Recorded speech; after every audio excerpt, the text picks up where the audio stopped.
la entrevista a la carta, en diálogo directo con los protagonistas de los hechos. Tenemos el gusto de que nos acompañe a esta hora Fernanda Restrepo. Ella es hermana de Andrés y Santiago. Fernanda, ¿cómo estás? Siempre es un gusto. Hola Gigi, muchísimas gracias por este importante espacio y gracias siempre a FM Mundo por abrirnos sus micrófonos y seguir apoyándonos en esta lucha que aún no tiene un cierre y no tiene un fin. Son 34 años de la desaparición de mis hermanos en manos de la policía ecuatoriana. Son 34 años de una lucha incansable y de una herida que sigue abierta, porque todavía no sabemos dónde está y todavía hay muchas piezas inconclusas dentro de este rompecabezas de horror que todavía tenemos que armar y tenemos que aclarar toda la verdad, y por eso seguimos aquí. Y te agradezco yo a ti por siempre estar con nosotros y abierta a estas entrevistas que son importantes, porque es importantísimo no olvidar lo que hemos vivido para seguir caminando hacia adelante y tener una mejor comunidad. Ahora me gustaría aterrizar la historia de los hermanos Restrepo a lo que vivimos actualmente, porque hoy vivimos tiempos en donde la violencia criminal ha exigido que justamente esa policía que criticábamos tanto hace muchos años, pues que está encargada de la fuerza, del orden, tengan justamente eso, más fuerza, y se dediquen con mayor capacidad a luchar contra esa delincuencia y esa violencia que vivimos en el Ecuador. Ahora te pregunto a ti, María Fernanda, ¿cuál es el límite entre el uso correcto de la fuerza y la opresión de la autoridad? ¿Podemos hoy distinguir ese límite? El límite es la justicia, el límite son las leyes ecuatorianas, que no las puede sobrepasar ningún policía, por más armado que esté y por más ley en la mano que tenga y por más espaldarazos que un gobierno como el de Lasso les haya dado, diciendo que prácticamente tienen carta blanca y los apoyarán sí o sí en esta lucha contra la delincuencia. Yo creo que para luchar contra la delincuencia tenemos que luchar en las bases de esa delincuencia. ¿Por qué ha crecido la delincuencia en este país? ¿Por qué hay una situación social una olla de presión a punto de estallar, sin una salud adecuada, sin una educación adecuada, sin trabajos dignos adecuados? Obviamente eso es una olla de presión que ha estallado y que no la podemos solo solucionar a través de la represión y de la violencia. La violencia no llega y nunca ha llevado a nada bueno. Entonces, esa policía que está armada y que les han dado esta carta blanca para actuar contra la delincuencia también tiene que saber que tiene un límite, que existen las leyes, que existen los juicios y que existe, otra manera de solucionar que no sea la violencia y la muerte per se, y que tienen que enfrentarse también en un tribunal de justicia ordinaria y no en un fuero policial. ¿Te preocupa ese espaldarazo que le dio el Estado, que le dio el presidente Guillermo Lasso a la institución policial, a los policías, para que puedan hacer con mayor, diría yo, con mayor seguridad su trabajo? Me preocupa mucho porque en nombre de este apoyo, pues lo que digo, da carta blanca a una impunidad, ¿sí? La policía como tal, estos personajes que van armados no tienen, y nos ha constado, Gigi, que no tienen la educación y la preparación suficiente en sus vidas, muchos de ellos para enfrentarse a situaciones así, ni la preparación ni la formación. Y una persona armada es una persona supremamente peligrosa. A mí me preocupa demasiado, porque yo lo único que sé es que la violencia no acaba con más violencia, y lo hemos visto en otros países donde el porte de armas es libre, por ejemplo, una locura que la alcaldesa de Guayaquil dice que deberíamos portar armas todos, por ejemplo, para matarnos unos a otros, ¿no? Como sucede en Estados Unidos, por ejemplo. Yo veo que eso no es la solución. Obviamente tienen que hacer su trabajo y respaldar a la ciudadanía, pero digamos que con no control, sea la violencia con responsabilidad. el primer recurso, ¿no? Ahora, Fernanda, definitivamente la historia de los hermanos Restrepo es parte de la historia del Ecuador, ¿no? Han pasado 34 años, sin embargo, todavía es un tema que se analiza, que se estudia, que los jóvenes quieren conocer a través del documental que tú realizaste sobre la vida de tu familia, que por cierto es muy bonito, y quienes no lo hayan visto les recomiendo que lo vean porque es parte importante de la historia de este país, parte importante no solo de quienes crecimos en esa época, sino también de los que vienen a futuro, ¿no? De esa lucha que tenemos que emprender todos por los derechos de los ecuatorianos. ¿Qué lecciones crees tú que nos deja ese capítulo de la historia del Ecuador? Bueno, es esta historia tan tormentosa que nos tocó enfrentar como familia.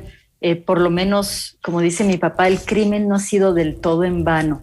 Y por ese sacrificio de esos dos niños, las lecciones o la lección más grande que tuvo el Ecuador es de saber empuñar esa bandera de la lucha contra los atropellos a todos sus derechos en general. La gente aprendió a hablar, a perder el miedo, a dejar el silencio, a dejar la resignación, una resignación a la que estamos tan acostumbrados, creo yo, en nuestra idiosincrasia ecuatoriana, a dejar todo en manos de Dios, o porque pues la vida lo quiso así. Y creo que mucha gente aprendió más bien el camino de la lucha, de enfrentar estas batallas hasta el final, de reclamar y exigir justicia y de no tener miedo finalmente. Entonces son lecciones muy, muy fuertes.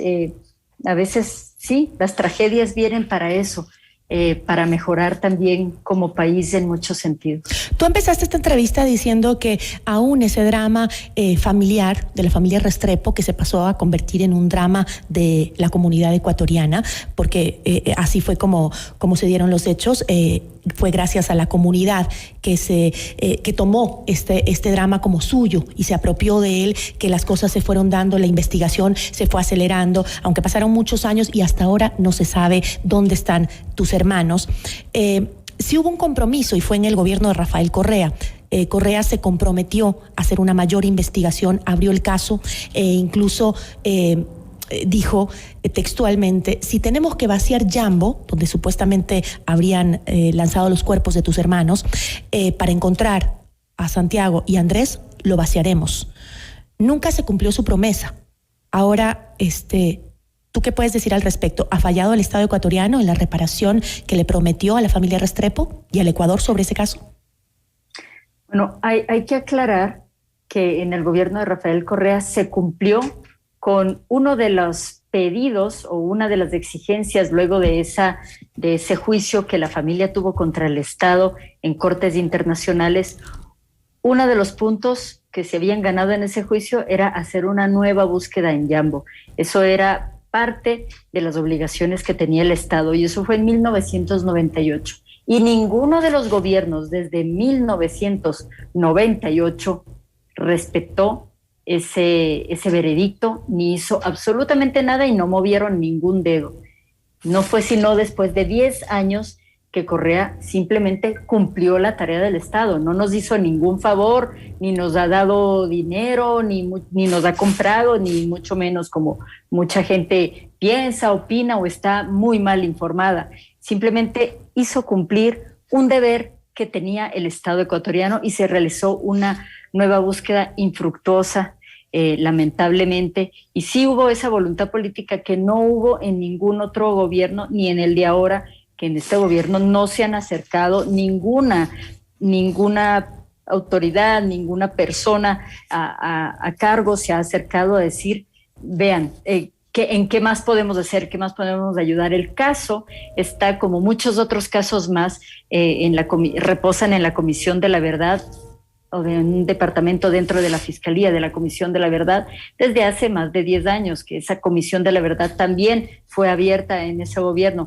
Sin embargo, lamentablemente, exactamente como tú dices, no ha pasado nada o casi nada.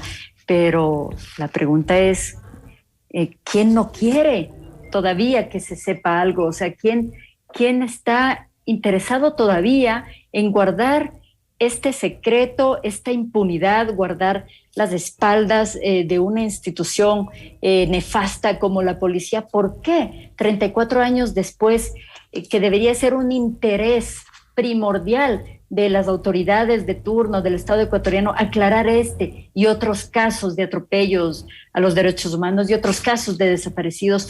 ¿Por qué no se pone toda esa intención para solucionar? ¿Y por qué tenemos que estar año tras año? Casi prácticamente, Gigi, se cambia de fiscal en nuestro caso año tras año, pasando pocos años. Entonces empezamos todo de cero. Parece un juego macabro, dirigido no sé de dónde, y mi pregunta es a la actual fiscal general de la Nación, Diana Salazar, ¿por qué sucede esto?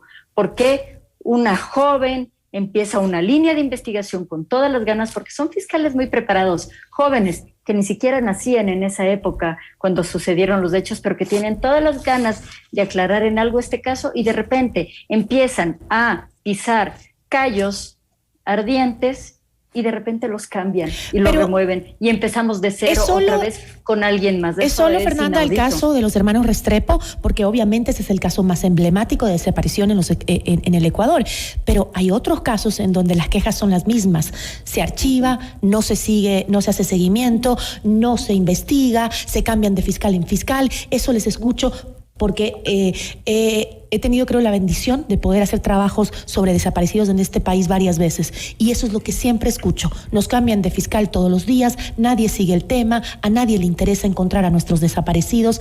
¿Es algo especial con los hermanos Restrepo o es que hay un problema en el sistema de investigación y en el trabajo que se hace para encontrar a nuestros desaparecidos? Bueno, tú más que nadie lo estás diciendo y te ha tocado realizar esta labor, y muchísimas gracias por darle voz a esos ciudadanos que siguen buscando a sus víctimas, a miles de ciudadanos que todavía no tienen respuestas o que no tienen cabida en algún medio para aclamar su dolor y la injusticia. Efectivamente, es un juego sistemático, no solo con la familia Restrepo, sino con muchos casos más. Hemos visto el caso de la mamá del joven Romo, Alexandra Córdoba, y muchos casos más que quedan en nada. Juegan con el cansancio de las familias, con la paciencia y con el dolor. Juegan a que uno abandone los casos, a que uno se sienta impotente y a que uno diga, bueno, ya no puedo hacer nada más. Pero en este caso se han topado con una familia donde el amor es mucho más grande que el cansancio y que el miedo y que digamos, desistir y dejar todo en nada. Se han topado con una familia que seguirá reclamando hasta el final, y cuando ya no estemos, ojalá que sean otros ciudadanos en el Ecuador los que sigan preguntando qué pasó. Seguro que sí, Fernanda, seguro que seguiremos los ecuatorianos, las generaciones que vienen después de la nuestra también seguirán en esa lucha, y sobre todo en memoria de aquellas madres que siguen luchando por encontrar a sus hijos, como fue tu madre, Luz Helena Arismendi, a quien recuerdo con muchísimo cariño y que también se fue en medio de esa lucha dolorosa de tu familia. Te agradezco por habernos acompañado y por siempre estar abierta a conversar con nosotros. Muchas gracias, Gigi. Solo recordar que pueden ver el documental Con mi corazón en Yambo el día de mañana, 8 de enero y 9 de enero, totalmente gratis a través de la plataforma choloflix.com. Ingresan a esa plataforma, se crean un usuario nuevo, que eso es gratis, y pueden acceder de manera gratuita a ver este documental y a transmitirlo a otras generaciones. Choloflix.com, se los recomiendo de verdad, les va a encantar. Es muy bien hecho y sobre todo que es parte importante de nuestra historia, de nuestro pasado. No importa la edad que tengas, hay que verlo porque tenemos que saber qué pasó para que no nos vuelva a pasar. María Fernanda, como siempre, es un gusto. Igualmente, gracias, Gigi. Un abrazo. Esto es Notimundo La Carta, siempre bien informados.